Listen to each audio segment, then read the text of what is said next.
Ang kwento ay nagsisimula sa pagpapakita ng isang binata mula sa ika-21 siglo na biglang nalipat sa isang mystical na mundo kung saan siya ay nagtatrabaho bilang isang manghuhula. Kumalat ng malayo ang kanyang reputasyon. Isang araw, habang siya ay nanghuhula tulad ng dati, ang pinakamaganda at pinakamakapangyarihang babaeng demonyo sa mundo ay lumapit sa kanya. Mas hindi inaasahan, nahulaan niyang magiging ina ito sa hinaharap at ang ama ng bata ay walang iba kundi siya. Nang marinig ang hula, nagalit ang babaeng demonyo, gustong siyang patayin upang mapigilan ang katuparan ng propesya. Sa kabutihang palad, may protektibong anteng-anteng si Jiang Ju, na nagpapahintulot sa kanya na pansamantalang makatakas. Gayunpaman, hindi sumuko ang babaeng demonyo at inutusan ang isang masusing paghahanap sa kanya. Paano magtatapos ang lahat? Sama-sama nating suriin ang kwento. Ang kwento ay nagaganap sa isang sinaunang panahon kung saan ang mga tao ay nakatira pa rin sa mga may pader na lungsod.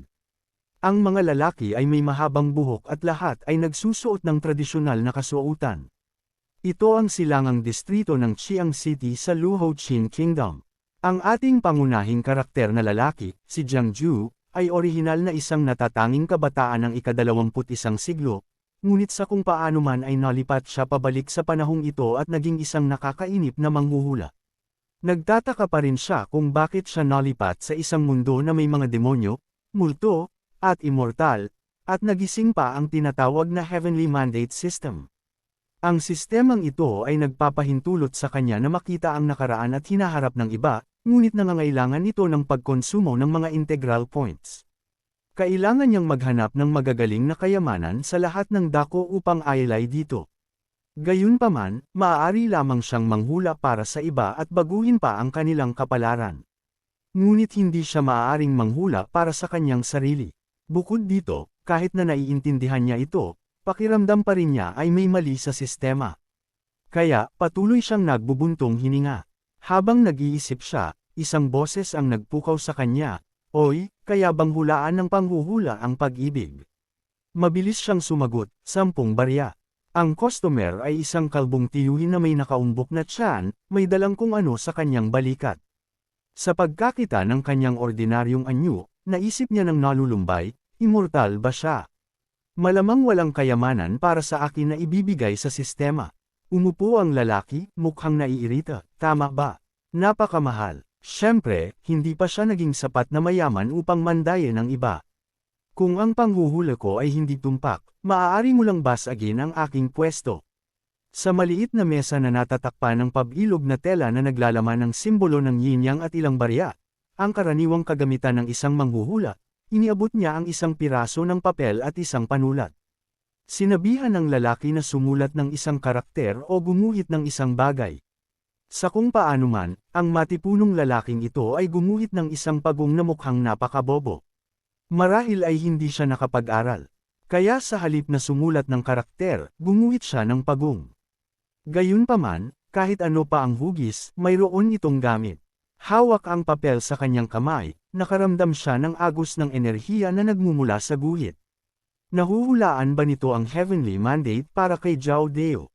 Ang hula na ito ay kumokonsumo ng isang integral point. Pagkatapos, ang buhay ng lalaki ay nagsimulang lumitaw ng malinaw sa kanyang isip, 0 taong gulang, isang sanggol na lalaki ang ipinanganak sa Yoto Village. Ang kanyang ama, si Xiao Erga, ay pinangalanan siyang Xiao Deo.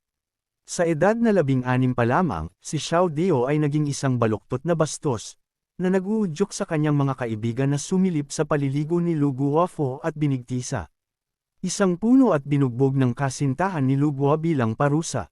Sa edad na 30, napakasama ng reputasyon ni Jiao Deo sa nayon. Walang dalaga sa nayon ang gustong magpakasal sa kanya. Sa edad na 50, nakaranas si Jiao Deo ng kamalasan at namatay sa kamay ng mga bandido, hindi kailanman nag-asawa o nagkaroon ng pamilya sa kanyang buhay. Parehong ang nakaraan at hinaharap ng taong ito ay lumilitaw sa kanyang ulo, ngunit nag-aatubili siya. Tapusin ang simulasyon. Baguhin ko ba ang kanyang kapalaran para sa kanya? Ang pagbabago ng kanyang kapalaran ay kukonsumo ng 10 merit points mula kay Xiao Deo. Ang kanyang kasalukuyang merit points ay 3 lamang, ngunit maaari kong piliing ubusin ang aking sariling merit points na may kasalukuyang points na 89,539. At marahil ay nagsasayang siya ng oras. Nagbuntong hininga siya ng komportable na may desisyon. Huwag kang magpatawa, siya ay isang nagdadaan lamang. Bakit ko sasayangin ang aking merit points para baguhin ang kanyang kapalaran? Ang sistema ay nag-anunsyo, ang host ay nakialam sa heavenly mandate. Maaari mong piliing itago ang mga lihim ng langit. Kasama sa mga gantimpala ang -100 merit points at ang pagsubok ng 3 kalamidad. Nakialam ka sa heavenly mandate. Kung pipiliin mong ibunyag ang mga lihim ng langit, seryosong parusahan ng 10 merit points at pumili ng isa sa mga sumusunod na parusa. 1. Karanasan sa pagsilip ni Xiao Deo. 2. Kasanayan sa pagpanday ni Xiao Deo. 3. Panloob na kasuotan ni Luafo. Ngayon, naging berde ang kanyang mukha. Hindi lamang ang desisyon kung oo o hindi, ngunit pagkatapos ng kakaibang pag-alingaw sa kanyang ulo, mayroon siyang maraming pagpipilian na dapat isaalang-alang. Ano ang kakaiba? Sinabi ko na may problema ang sistemang ito. Ang normal na panghuhula ay nangangahulugang hindi mo maaaring ibunyag ang mga lihim ng langit. Ito lamang ang pumipilit sa akin na sabihin ang katotohanan. Kung sasabihin ko, makakakuha ako ng mas maraming merit points at espesyal na gantimpala. Kung hindi ko sasabihin, gagantimpalaan ako ng 3 kalamidad. Mamamatay ng walang libingan. Pinigil niya ang kanyang utak sa pag-iisip hanggang sa sumakit ang kanyang baba. Nang magmadali ang lalaki sa harap niya, aba, ano na? At kailangan niyang ibuka ang kanyang bibig, narinig mo na ba ang Polaka na Hamyuni? Ang kanyang tanong ay matagumpay na nagpabalik ng tanong sa kabilang panig, ano ang sinasabi mo? Marahil ay nakapagdesisyon na siya. Itinaas niya ang kanyang daliri at iniling-iling ito, at sinabing, Gu, 2 tunog na hamafanat sa mag-isa. Kinumpirma niya na nangangahulugan ito na walang pag-ibig. Ang taong ito ay talagang sabik sa isang pag-ibig. Nang marinig siyang magsalita, mas lalo siyang nagalit at kumilos ng padalos-dalos. Galit siyang sumigaw, pumunta ka sa impyerno. At binaligtad ang kanyang mesang panghuhula.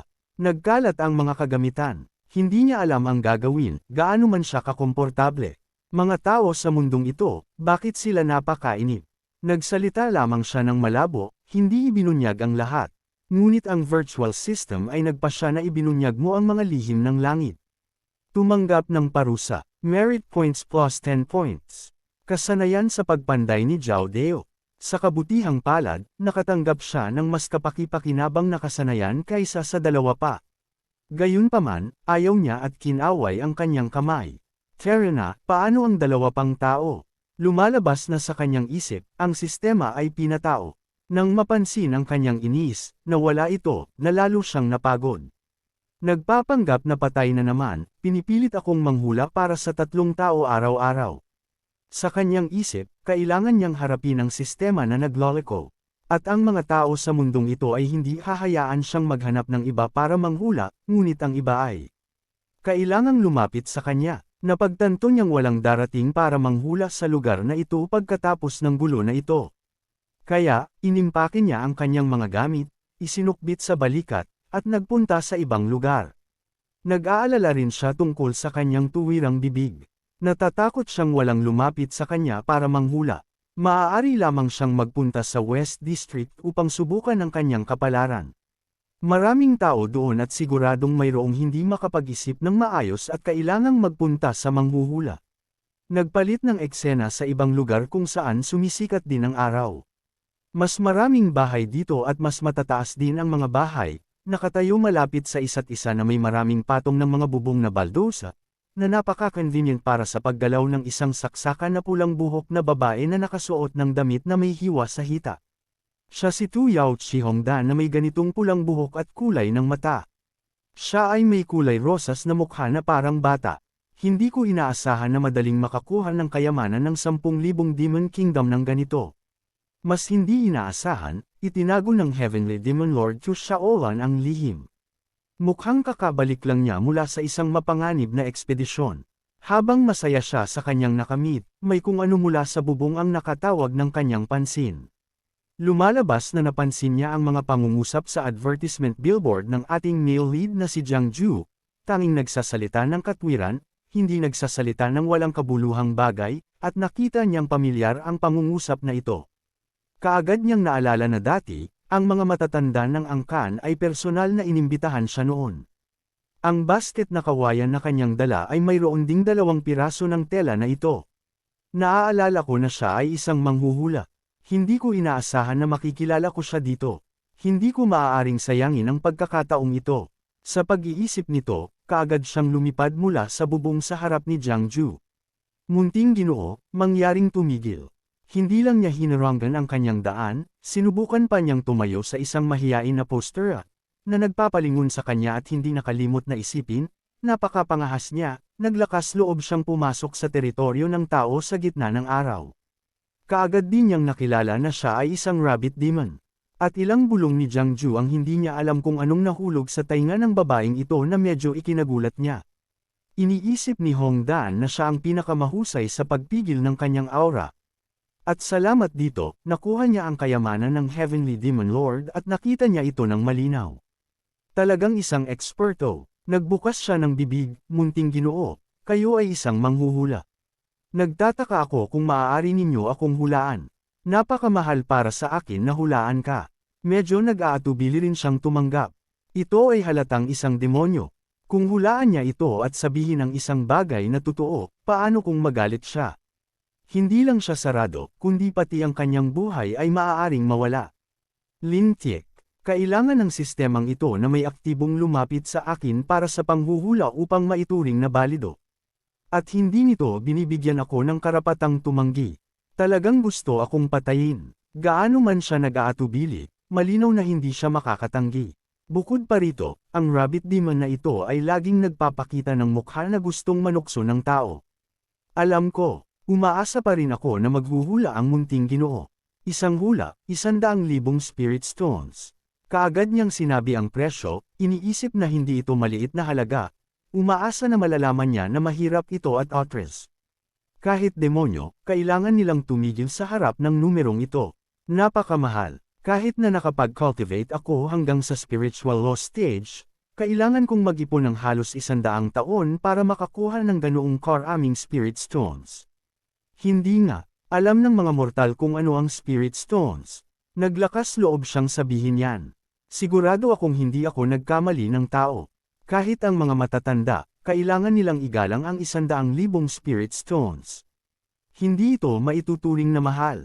Nang makita ang rabbit demon na nakatayo ng matagal, aalis na sana siya nang pigilan siya nito at sumigaw, gagawin ko. Munting Ginoo, nagtataka ako kung maaari ba ninyong gamitin ang top-grade magic weapon na Chin Pearl upang magbayad. Nagkalat siya ng isa pang item at nag-alok. Chin Pearl. Ilang integral points ang pwedeng ipalit sa bagay na ito. Ang 100,000 spirit stones ay maaaring ipalit sa 20,000 integral points. Siyempre, hinihintay niya ang sistema na lumabas upang makipagpalitan ng points at pagkatapos ay magdesisyon. Top-grade magic weapon at Chin Pro ay maaaring ipalit sa 22 integral points, 2,000 points more.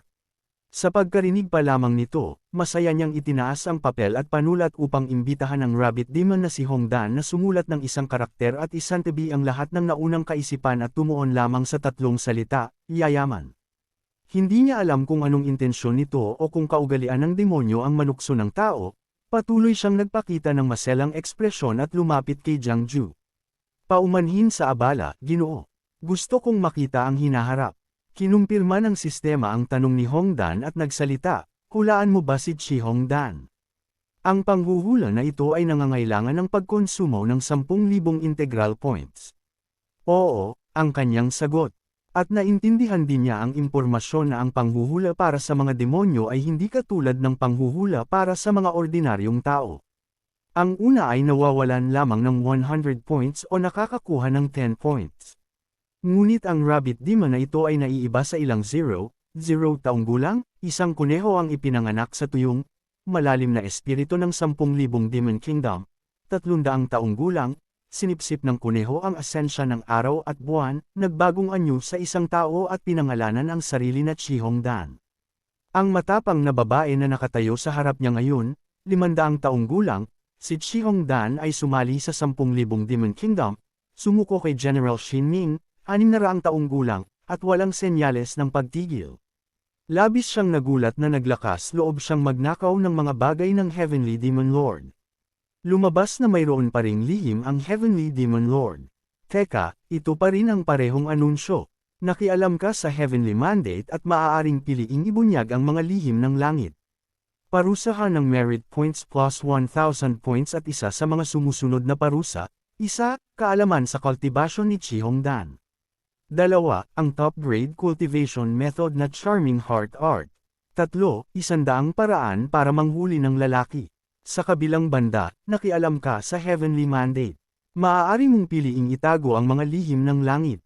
Gantimpala, negative merit points, hanggang 10,000. Parusa, 3 kalamidad. Talagang itinutulak siya ng sistemang ito sa isang mahirap na sitwasyon.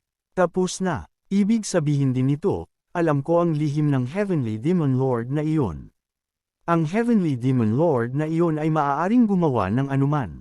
Natatakot ako na madadami din ako. Ang kanyang mukha ay kulay rosas at labis na nag-aabang. Munting Ginoo, ano ang aking hinaharap? Sa matinding kahirapan at pagod, gumawa siya ng desisyon. Hinaharap. Haha, malapit ka ng mamatay. Ano ang sinasabi mo na hinaharap? Marahil ay gusto niyang pigilan ang isang bagay.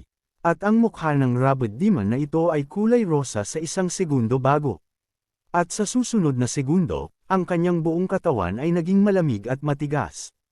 Isang puwersa ang pumutol sa kanya, na naghiwalay sa kanyang ulo mula sa kanyang katawan at nakapaghinga lamang.